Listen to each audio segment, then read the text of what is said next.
आज हम जानने वाले हैं IRDAI के master circular on health insurance business के बारे में, जिसे IRDAI ने 29 मई 2024 को जारी किया है। इस सर्कुलर को IRDAI ने सभी जनरल, हेल्थ और लाइफ इंश्योरेंस कंपनियों के लिए जारी किया है। इस सर्कुलर का उद्देश्य बीमा धारकों को मदद पहुंचाना है। आज के डेट में हेल्थ इंश्योरेंस बिजनेस की सर्विसिंग की हालात देश में उतने अच्छे नहीं हैं, खास करके रिटेल बिजनेस के। हम सभी हेल्थ इंश्योरेंस की पॉलिसी लेते हैं ताकि हॉस्पिटलाइजेशन के कठिन दौर में मदद मिल सके, लेकिन कई बार हॉस्पिटलाइजेशन के बाद लोगों को पता चलता है कि उनकी पॉलिसी में उस बीमारी की कवरेज ही नहीं है, या फिर है तो उसमें सब लिमिट है, और साथ ही साथ ज्यादातर मामले में अप्रूवल आने में काफी समय लग जाता है, और इस दौरान हॉस्पिटल वाले ट्रीटमेंट स्टार्ट करने के लिए बीमा धारक से पैसा डिपॉजिट करने का दबाव डालते रहते हैं। वहीं डिस्चार्ज के बाद बीमा धारक को इंश्योरेंस की प्रक्रिया पूरी करके घर जाने में भी काफी समय लगता है,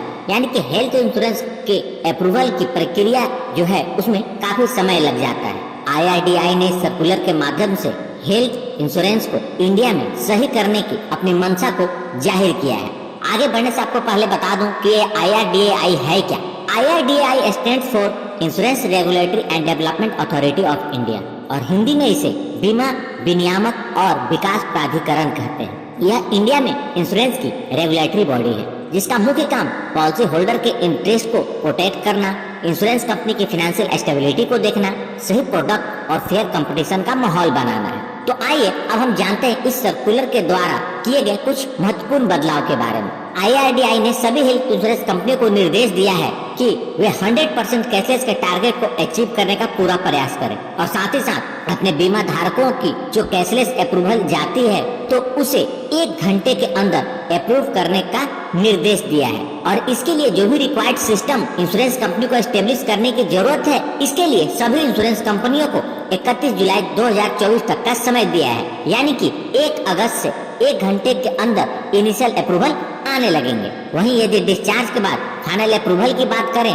तो इंश्योरेंस कंपनियों को इसके लिए 3 घंटे का समय दिया गया है, यानी कि इंश्योरेंस कंपनी को TPA को मिलाकर 3 घंटे के अंदर फाइनल अप्रूवल देना होगा। आज के डेट में हालात ऐसे हैं कि सुबह डिस्चार्ज होता है तो मरीज को घर जाते जाते शाम हो जाती है, या दिन का डिस्चार्ज होता है तो मरीज को जाते जाते शाम या रात भी हो जाती है, और कभी कभी तो ऐसी सिचुएशन आ जाती है कि समय पर डिस्चार्ज की प्रक्रिया पूरे नहीं होने के कारण हॉस्पिटल उस दिन का भी बेड का बिल ऐड कर देती है, जिसे इंश्योरेंस कंपनियां पे नहीं करती। तो यहाँ IRDAI ने एक और निर्देश दिया है कि यदि क्लेम की प्रक्रिया में डिले होने के कारण हॉस्पिटल का बिल बढ़ता है तो इसका भुगतान इंश्योरेंस कंपनी करेगी, या हॉस्पिटल वाले कोई एक्स्ट्रा चार्ज लगाते हैं तो भी उसका भुगतान इंश्योरेंस कंपनी करेगी। बहुत सारे लोगों के साथ ऐसा होता है कि वह एक से ज्यादा पॉलिसी में कवर होते हैं। यदि कोई जॉब करता है तो उनकी कंपनी ने पॉलिसी लेकर रखा, और उस पर्सन ने अपनी खुद की भी पॉलिसी ले रखी है, तो उनकी 2 पॉलिसी हो गई।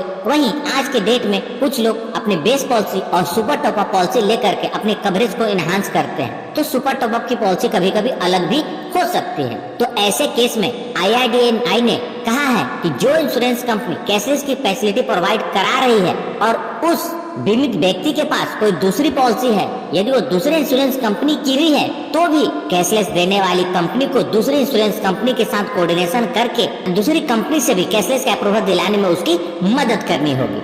आगे एक और भी महत्वपूर्ण कदम IRDAI ने उठाया है, और वह है इम्प्लीमेंटेशन ऑफ एम्बुड्समेंट अवार्ड का। आमतौर पर अम्बुड्समेंट जब अवार्ड करते हैं, यानी कि क्लेम के टाइम पर कोई मैटर डिस्प्यूट में आता है, तो एक इंडिविजुअल इंश्योरेंस एम्बुड्समेंट में अपनी आवाज को उठा सकते हैं, और वहां यदि एम्बुड्समेंट अवार्ड करते हैं तो बीमित व्यक्ति को क्लेम का भुगतान होता है। तो आमतौर पर छोटे क्लेम के भुगतान इंश्योरेंस कंपनियां तुरंत कर देती थी, लेकिन अमाउंट बड़ा होता था तो वो कोर्ट के रास्ता अख्तियार करती थी। तो यहाँ पर IRDAI ने क्लियरली कह दिया है, अवार्ड के बाद 30 दिन के अंदर बीमित व्यक्ति को पैसा देना होगा, और यदि इंश्योरेंस कंपनी ऐसा करने में फेल होती है तो उसे 5,000 प्रति दिन के हिसाब से पेनाल्टी देनी होगी। और जो गवर्नमेंट द्वारा पहले के सर्कुलर का जो इंटरेस्ट रेट बताया गया है, यह उससे एक्स्ट्रा में होगा। और एक चीज जो मुझे अच्छी लगी वह है कस्टमर इंफॉर्मेशन शीट का प्रोविजन। आमतौर पर जब भी कोई पॉलिसी लेता है तो इंश्योरेंस कंपनी 50-60 पेज की एक पॉलिसी दे देती है, और जिसे पढ़ना एक आम आदमी के बस की बात नहीं होती, और पढ़ भी ले तो भी समझना आप समझ ही सकते हैं कि क्या हालात होते हैं।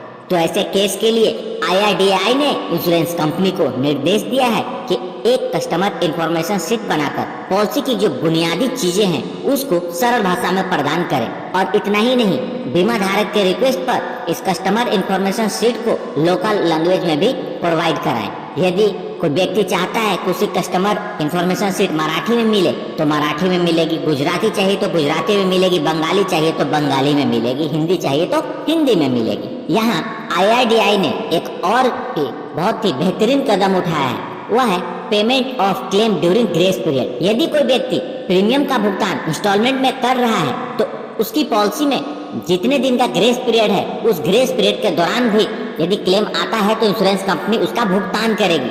आपकी जानकारी के लिए बता दूं, इस सर्कुलर से पहले ग्रेस पीरियड में हेल्थ इंश्योरेंस का क्लेम नहीं मिलता था, तो एक बहुत ही अच्छा बदलाव है। साथ ही साथ बहुत सारे ऐसे लोग हैं जिनके लिए इंश्योरेंस की पॉलिसी ही मार्केट में अवेलेबल नहीं है, तो कुछ एक्ट्स को ध्यान में रखते हुए IRDAI ने इंश्योरेंस कंपनी को निर्देश दिया है कि इस एक्ट को प्रोटेक्ट करने के लिए उनके इंटरेस्ट में भी स्पेशल प्रोडक्ट डिजाइन करें और मार्केट में लेकर आए ताकि कोई भी व्यक्ति अनइंश्योर्ड ना रहे।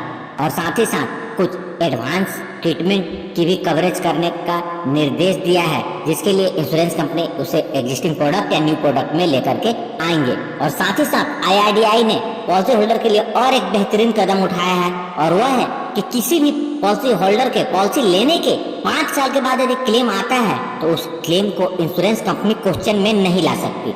उसे पॉलिसी के कंडीशन के अनुसार क्लेम का भुगतान करना होगा। सिर्फ यदि फ्रॉड कुछ होता है तो ही वो क्वेश्चन पे ला सकती है। क्लेम की टेक्निकलिटी के पॉइंट ऑफ व्यू से, underwriting information point of view से वो क्लेम को क्वेश्चन में नहीं ला सकती। तो यह थी इस सर्कुलर की समरी। उम्मीद करता हूँ जानकारी काम की लगी होगी। यदि आपके पास कोई सवाल है तो उसे कमेंट बॉक्स में लिखें। और सबसे महत्वपूर्ण, यदि आपने इस चैनल को अभी तक सब्सक्राइब नहीं किया है तो कर ले और जुड़ जाए हमारे साथ इंश्योरेंस प्रोफेशनल से इंश्योरेंस की जानकारी के लिए। और अंत में अपना कीमती समय निकालकर इस वीडियो को देखने के लिए आपका बहुत बहुत धन्यवाद।